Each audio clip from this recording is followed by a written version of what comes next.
Ben is a blue-collar worker who recently lost his job. Since he was involved in union activism, he was blacklisted too, and now nobody will hire him. His daughter, Kathy, is sick, and Ben desperately needs money to buy medicine. At home, Sheila comes late for work and announces she'll take another shift at the bar to get more money, but Ben doesn't think it's fair for her to work so much surrounded by creeps. He announces that he'll bring the money home by participating in a game show. Although Sheila doesn't like it because players always get severely hurt, Ben swears he'll be fine because he'll do one of the commerce shows. After crossing his humble neighborhood, Ben reaches the fence around the upper-class area. He tells the guards that he's here for the network tryouts, and they let him pass. At the station, there's a long line of poor people hoping to be chosen. Suddenly, an old man starts to feel ill. When he collapses, Ben catches him and yells for help. The guards scold him for stepping out of the line and beat him up to send him back. At the front desk, Ben discovers his file has a warning sign because of his insubordination, so he punches the screen in anger. He's given a bracelet and assigned to Elevator 6. Where fellow players Tim and Jenny insist on befriending him. Everyone is given a uniform and put through various physical tests, like climbing and running in the sewers. Ben always helps Tim survive these trials. During their break, a guard comes to punish him. However, Ben fearlessly blocks his attack. Then, the contestants are put through psychological tests. Ben always answers with sarcasm and an attitude, so the psychologist concludes he's the angriest player they've ever had. All the people who make it to the final round are given colored jumpsuits according to the game show they were chosen for. Ben, Tim, and Jenny get red jumpsuits with targets on their backs, meaning they're joining the Running Man. Next, Ben meets producer Dan and tells him he wants to do a different game. Dan gives him a $1,000 bonus to try to change his mind and reminds him that the other shows don't make more than that. In Running Man, he makes money for every day he survives. Since he's blacklisted, it's the only job he'll ever have. Thinking about his family, Ben decides to sign the contract. Then, Ben meets an agent from the Family Alliance. As part of the contract, the network provides Ben's family with security. They'll be taken to a safe house and get a fake name. Ben wants to visit them before the game starts, but he's only allowed one last call. Ben tells Sheila that he's doing Running Man but swears he'll win. That night, Ben is forced to stay in a private luxury room. The agent brings him an envelope from Sheila which has a family picture in Kathy's sock as a good luck charm. The next morning, Ben is given a running band. This bracelet will show him his remaining time and how much he's made so far. The show begins, and host Bobby calls Ben to the stage. Bobby starts lying to the crowd, saying that Ben used to work for the Defense Network security but got caught selling top-secret information. There's even fake footage played on the screen. Ben tries to deny it, but Bobby ignores him because the world believes the Running Man is a chance to punish criminals, and they don't know that players are actually desperate people. Civilians even get paid if they report players' locations to the network. When Bobby asks Ben for his last words, Ben insults him in front of the audience and promises to survive to burn this building down. After all the players are introduced, Bobby goes over the rules. They're given $1,000 in advance and a 12-hour head start. The 5 hunters will go out the next morning. Players are also required to film themselves for at least 10 minutes every day. If they don't drop the tapes in the assigned boxes before midnight, they get disqualified from further winnings, but they'll still be hunted. After Bobby shows the mysterious hunters to the audience, the 3 players are put in different elevators and sent to a dark room. There, he finds the camera,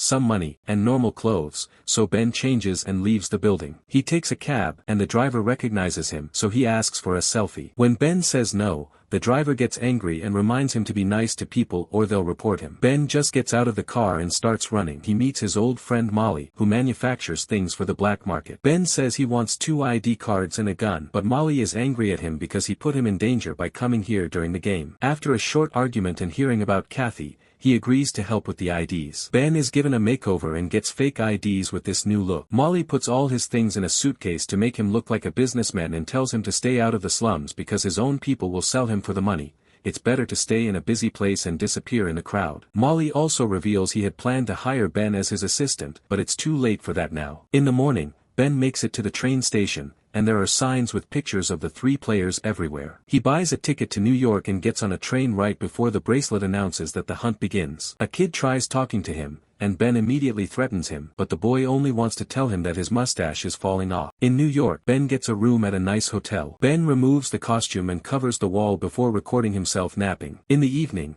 he drops the tape in the box. At midnight, the bracelet informs him that he got the bonus for the first day. Meanwhile, the hunters find Molly and torture him until he tells them the name on the fake ID. The next day, the hunters burst into Ben's room and shoot him, but at that moment he wakes up from this nightmare. On TV, the camera is following Tim, who is at a store flirting with a clerk. The hunters easily find him and shoot him in the head as soon as he comes out. Afterward, Ben rents the room for 3 more days. He puts all his things in a normal bag and throws it out the window into a trash container. Then, he leaves the hotel normally and picks up his bag before taking a bus to Boston. There, he buys old clothes and a hostel room key from a poor man. Then, Ben sneaks into the hostel and gets in the elevator without seeing the "out of service" sign that fell earlier. The elevator gets stuck midway to the 2nd floor, so he has to climb out to reach the 3rd floor where his room is. In a box in the closet, he finds gum, cigarettes, and a grenade. He records his tape, and his bracelet reminds him to deliver it, but there are too many people waiting by the box. Ben gets ready to take a shower and heads toward the shared bathroom while thinking about the box. Suddenly,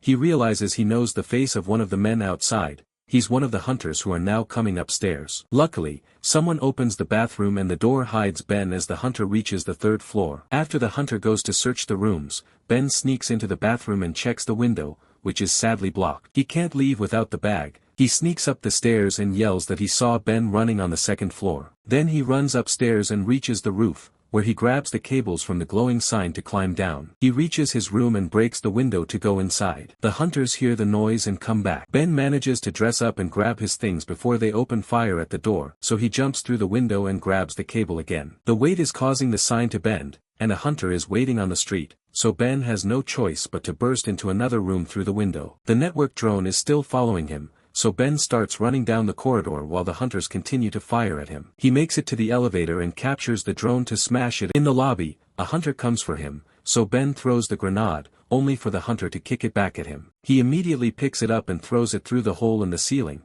so the explosion causes the elevator to drop into the basement. Ben looks around with only a little match, so he decides to set a magazine on fire to have more light. He accidentally sets a rope on fire. Since the hunters are in the corridor, Ben pushes some furniture to block the door. Then he follows the rats down the sewer. The hunters open fire and hit a gas pipe, so a huge explosion goes off in the basement. The flames go down the tunnel too, so Ben has to fall into the sewer water to save himself while the whole building blows up. When Ben comes out in the street, Stacy approaches him. Ben starts threatening him, but Stacy assures him he just wants to help. While waiting in an alley, Ben checks his bracelet and learns he's won a lot of money for killing people with the explosion. Eventually, Stacy comes back with his brother Brad, who takes Ben to his house and feeds him. Brad's family has a sick kid as well, but Brad doesn't want money for helping Ben because he's an anti-net rebel. Then Brad shows Ben his secret video room where he records his analyses of the Running Man episodes and posts them online. Players who get caught go out in public, so the key is staying completely hidden. Brad wants Ben to secretly live with them and make a plan for the last day so he can win the game. The next day,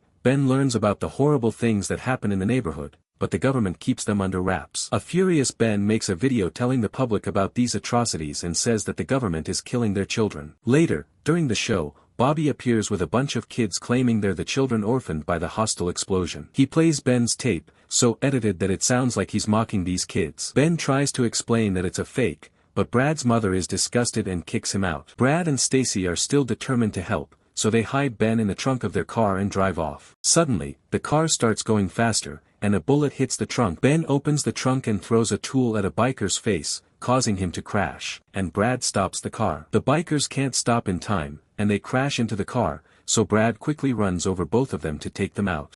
Afterward, Brad drops Ben off outside town and gives him a gun plus a card with the address of his friend Elton. After a short train trip, Ben is hiding in another hotel and watching his latest tape on TV. Since he knows they'll edit everything, he just recorded himself reading a book. Bobby also shows Jenny's tape, revealing she's partying at a club disguised as a blind priest. Ben leaves the hotel to drop the tape in the box, but the mailman is there and gets suspicious. He approaches Ben under the excuse of a question to check his face and starts recording him, so Ben tackles him and headbutts him. After dropping the tape in the box, he runs away. A car starts chasing him, so Ben crosses the woods and jumps over the fence to follow a passing train. The mailman opens fire, but Ben is already jumping from train to escape. In Maine, Ben pretends to be a disabled man and joins a group watching the show on the street. Jenny has been found in a casino, and she almost gets to escape in a car, but unfortunately, two teenagers manage to set her vehicle on fire and kill her. Moments later, Ben finally meets Elton. He lives with his mom, but he swears she isn't mentally well, so they can ignore her. Elton takes Ben to his secret room where he prints an anti-net newsletter. His dad was a cop, but he was killed by his co-workers when he spoke against the system, so since then, Elton has been a rebel. He also explains that street lamps across the whole country have scanners that can identify strands of DNA, thus, Ben should hide underground. His father built a bunker during the Cold War, so Elton wants Ben to hide there to win. Then he'll print his rebellious newsletter with Ben's face to trigger a revolution. In the morning, he tries to deliver it, only to be seen by Elton's mother. She immediately recognizes him and tries to raise the community alarm, so Elton stops her. However, he realizes he could avenge his father, so he alerts the cops anyway. Soon the house is surrounded, and bullets come through every wall. The mother tries to tell the cops where they are, but Elton locks her up before activating his booby traps. When the cops break in, Elton shoots water on the electric cables on the floor, which electrocutes some officers. Then Elton takes Ben to the bathroom, and they slide down a pole in the shower. In the next room, Elton reveals a hidden door on the floor, and they descend into a tunnel. Unfortunately, a hunter is waiting and stabs Elton before going after Ben. Elton grabs the knife and slashes the hunter's ankle to make him fall. At that moment, the hunter gets a call from Dan who wants to talk to Ben. Then Dan asks him to kill the hunter so the drone can record it for better ratings. Instead, Ben shoots the drone. Afterward, Elton and Ben burst through a door in a vehicle. They make it to the woods and see a helicopter following them, so Elton asks Ben to leave him as a distraction and run to the shelter. Unfortunately, the sniper in the chopper shoots Elton in the head. Two hunters now surround him, but they can't shoot because they were ordered to catch him alive so he can be executed on live TV. So Ben drives through the bridge and jumps out right before causing a huge explosion. Ben falls into the river. After sneaking through the countryside, Ben finally makes it to the bunker's location, only to discover that the government destroyed it to build a new city. He spends the night in an abandoned house and dreams about his family, which inspires him to keep playing. When the cops reach that house, they find Ben's latest tape and a message that says, "You mail it." In the middle of the road, Ben breaks the window of the first car that passes and gets inside. He threatens Amelia to make her drive as fast as possible while the drones and the cops follow them. After dodging lots of vehicles, she makes a sudden turn which helps them lose their pursuers for a while. During the trip, Amelia calls Ben all kinds of insults. Ben shows her a picture of his family and tells her the truth about the players and the fake videos. Suddenly, the car AI is hacked and the vehicle is forced to stop. Two rednecks try to capture them, but a drone opens fire to kill them and make their truck explode, which means Dan wants to keep Ben alive for more rantings. A fake video on TV shows Amelia yelling for help, so she finally understands Ben's story. The duo continues to drive ahead and encounters lots of people supporting them by the road. Eventually, they find the road blocked by the hunter leader. Since various drones are recording, Ben pretends he has explosives that he'll use to kill all the civilians on national TV. He asks for a plane and 2 parachutes,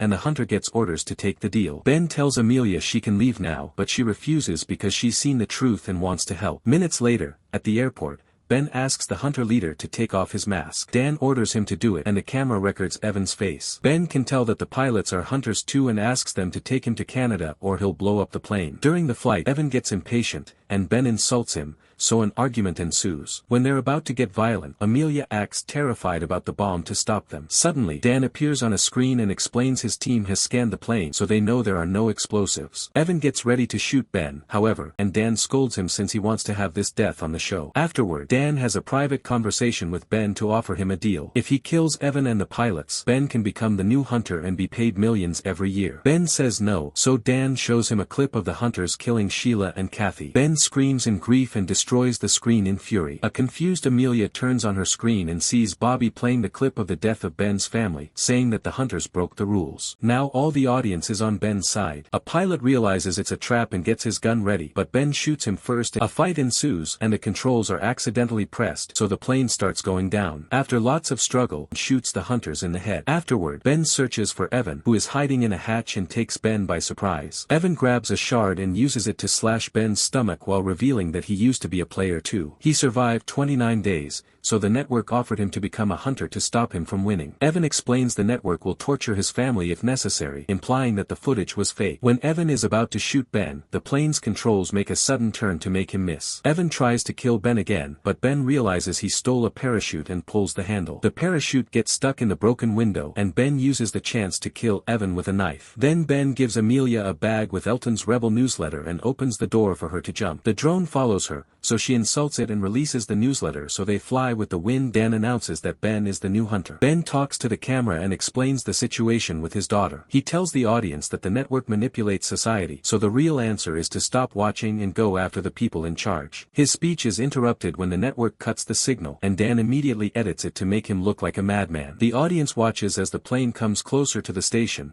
only to blow up in the sky. Sometime later, Brad analyzes the episode and points out that there are too many inconsistencies to believe that the story they saw is true. People get angry and retrieve the plane's black box, so the real footage leaks online. Thanks to Ben's speech and Elton's newsletters, society finally supports the revolution, and now they're going after the network. Brad also discovers that the plane's auto-eject seat is missing, so Ben may still be alive. In the supermarket, Sheila and a healthy Kathy are getting groceries thanks to the money Ben made. When they come out, they're shocked to find Ben waiting for them. At the TV station, Bobby is terrified of the angry crowd and quits. Dan goes to the stage, and people start throwing bombs at him. The rebels take over the building, causing destruction everywhere. Dan tries to run away, but he trips on a cable and falls. Ben emerges from the flames to shoot him in the head.